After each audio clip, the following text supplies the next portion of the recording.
This best practices presentation is completed by myself, Katie Brady, and my partner, Anna Barrett.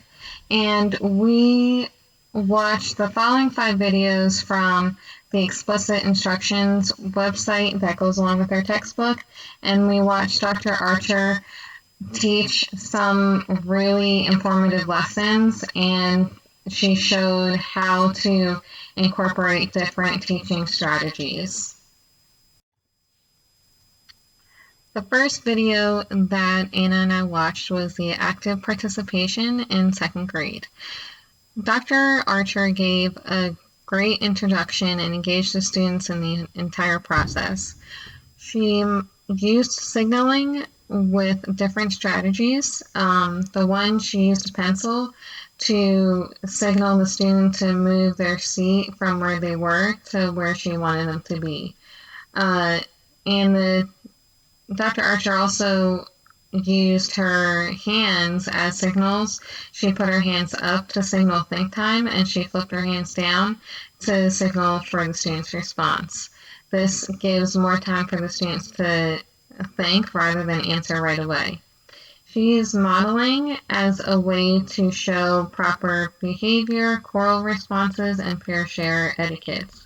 Proper behavior, she just showed the students how to act appropriately during a lesson, and the choral responses she only used for short answers. Basically one word, like the one word, what is today? Today is Friday. And so that's really the only time that she used the choral responses. The pair share, she showed proper behavior by showing them how to use eye contact, how to be respectful, and sitting next to the partners, not across. And her look, lean, and whisper model worked really well because it showed each partner that they were engaged with each other and they were being respectful as well. The active participation instruction video gave some really good points on how to gain your class's attention. But gaining attention may be difficult when teaching students with learning disabilities. This video shows great ways to gain attention by modeling. We would say that when using this strategy for students with learning disabilities, it is important to model by using an I do, you do approach. The teacher should first model how she wants the students to respond as if she was a student herself.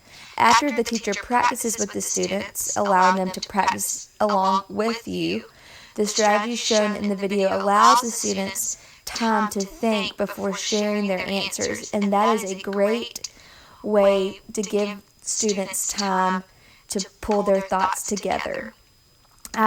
We believe that giving them a little bit more time than the video showed would be a good accommodation to make this a successful strategy for students with learning disabilities. The next video that we watched was the alternative passage reading for 2nd grade. The first thing that Dr. Archer did was she reviewed a list of words and she gave clues about those words to check prior knowledge. She also used modeling. She showed the students how to use thumbs up for their understanding and that they were ready, as well as having an answer. She also demonstrated how to read to her while she walked around the room to check their reading fluency, and she also taught them how to ask themselves questions while they were reading independently. She checked comprehension by demonstrating examples of meanings of the vocabulary words, as well as asking questions throughout the story. And she also used pair share. A lot of the students shared their answers to each other before answering it as a class. She used choral reading and closed reading to make sure that the students were paying attention and that they were engaged in the lesson. The video on alternative passage reading procedures showed some great points on teaching students with learning disabilities. This video showed great ways to read passages with students who have learning disabilities. Doing a vocabulary review before reading is such a great strategy for teaching students with learning disabilities because it will hopefully prevent them from not understanding what they are reading. Before turning the students over to read on their own, we believe that the teacher should read the book to the students first to model how it should be done, then move on to other strategies. Our favorite thing that was used in this video is when the teacher walks around while the students are reading silently and allows each student to whisper the page to her as they read. Students with learning disabilities may be embarrassed to read out loud, so this allows the teacher to focus on each student's strengths and weaknesses without embarrassing them. We think that after reading to themselves, it would be great to do some paired reading to emphasize on their fluency. The next video that we watched was the read aloud in the second grade level. Dr. Archer chose a real fun story called Wolf, and during this lesson, the students were engaged and the story kept their attention. So it's important to choose a story that will help keep their motivation to read, and that's important for early learners as they start to read more and more. Dr. Archer also practiced the strategy echoing, which is when she repeated the students' answers to make sure, one, she understood what they were saying, and also so the other students could hear what they were saying in case if the student didn't say it loud enough. Dr. Archer also read with expression and body language. She read with feeling, and she kind of imitated with her body language of what the characters were doing in the story, which made it more exciting for the students to listen and to keep engaged. Dr. Archer also tested comprehension by asking questions throughout the story, and she also allowed think time, so when she called on a student to answer a question, she gave them plenty of time to answer, so the students weren't rushed. This was a great strategy that Dr. Archer showed in this video. The read aloud video on the book Wolf shows some great ways to gain the students' attention. When teaching students with learning disabilities, it's important to pick books that are funny and silly so that their environment can be more relaxed. Some stories that have patterns, repeated dialogues, and the same scenarios can sometimes make the story easier to predict and infer, which can be a difficult skill for students with learning disabilities. The teacher in this video shows great ways of using her body language, which helps a visual learner imagine what the characters are doing during the story. And her expression also could help those auditory learners hear the implications of what the author is saying. Also, before reading the book, another accommodation we could make for students with learning disabilities is to give them a brief overview of what the book is going to be about so that they are prepared and will have an understanding before they start reading. The next video that we watched was the vocabulary instruction in the second grade. And Dr. Archer only introduced about 3 vocabulary words, which we thought was interesting. You don't really want to introduce any more than that, so the students don't get confused with all of the different meanings. She also used modeling. She showed how to say the word, and then she gave examples of how it was used in the story. She also allowed a lot of repetition for practice, so the students can practice saying the word. And that way, with those new words, their reading is more fluent, so they know how to read the word as they read independently. She also allowed pair share activities when she was going through the definitions of the word. She would give a hint about the word, and the partners would share what they thought that hint would go to which word. So that made it a little bit more fun for them. And she also used scaffolding, which builds on the prompting level. And so she would start by saying the whole example, and then she would backtrack and make that prompt less and less and less until the students gave a full independent answer. So that is an extremely important strategy that we felt that Dr. Archer did for that lesson. The vocabulary instruction video showed great ways on teaching students vocabulary, and some of the ways can be used for teaching students with learning disabilities. A lot of what was used in the video would be good to use while teaching students with learning disabilities. Word chunking is a great way to show students how to sound out words they don't know. While teaching this to students with learning disabilities, we would allow more time for them to really grasp how to chunk. After giving examples to the students, we would allow the students to make up their own examples to check and see if they are truly comprehending. Then after checking, the teacher can give an example and ask if it matches up to the correct definition or not. When moving on to the next word, we can start by checking their prior knowledge and ask if anyone knows what the word impressed means, and then the teacher can build off of their understanding.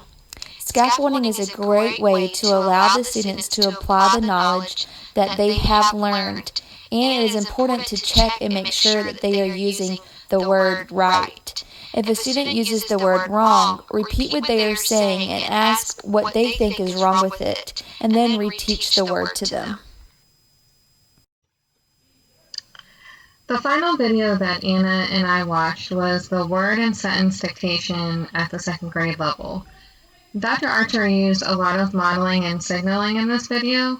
She modeled how to say the words that they were spelling correctly, and then she signaled by showing how to use your fingers as you break up the word into chunks to say it correctly into the right syllables. So she said a word, and then she showed the students how to do it chorally by having the whole class break up the word open into 2 chunks, and then they were asked to spell the word.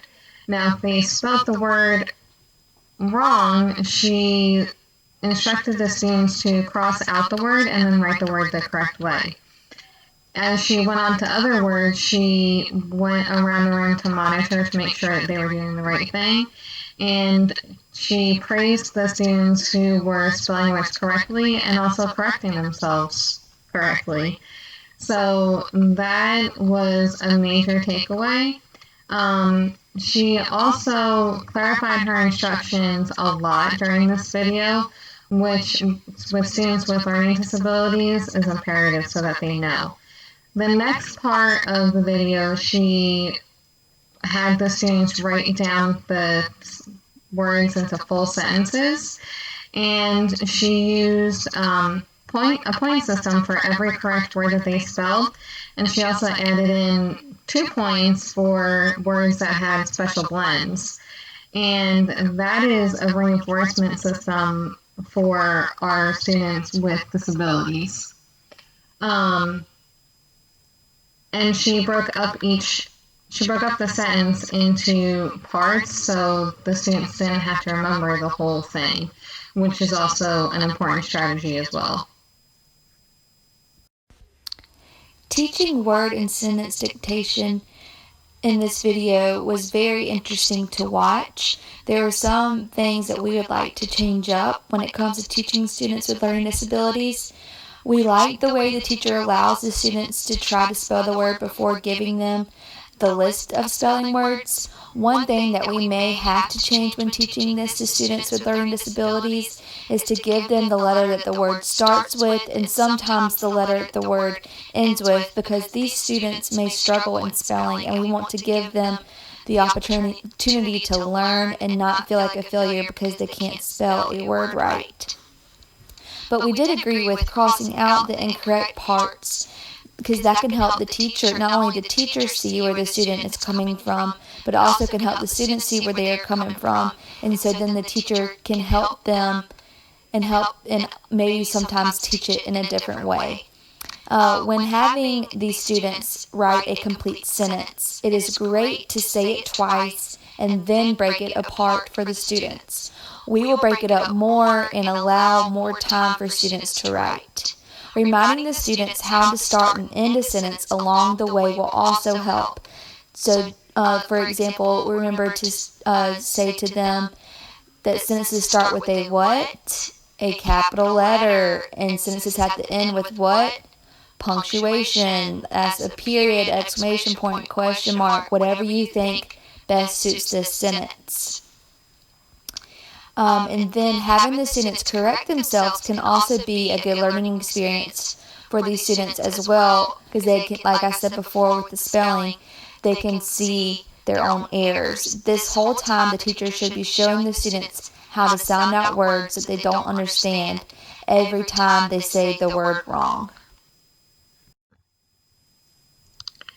Throughout all 5 videos, Dr. Archer showed a lot of common practices that she used in every lesson that she did. And it's important to practice that as a teacher because the students throughout the year will catch on to your teaching style. So it's important to stay consistent in the way that you present the material. She used a lot of modeling, a lot of pair share activities. She worked with a brisk pace, and that helped keep the students' attention. And she kept clear and gave explicit directions. And that was really the whole piece to her lessons.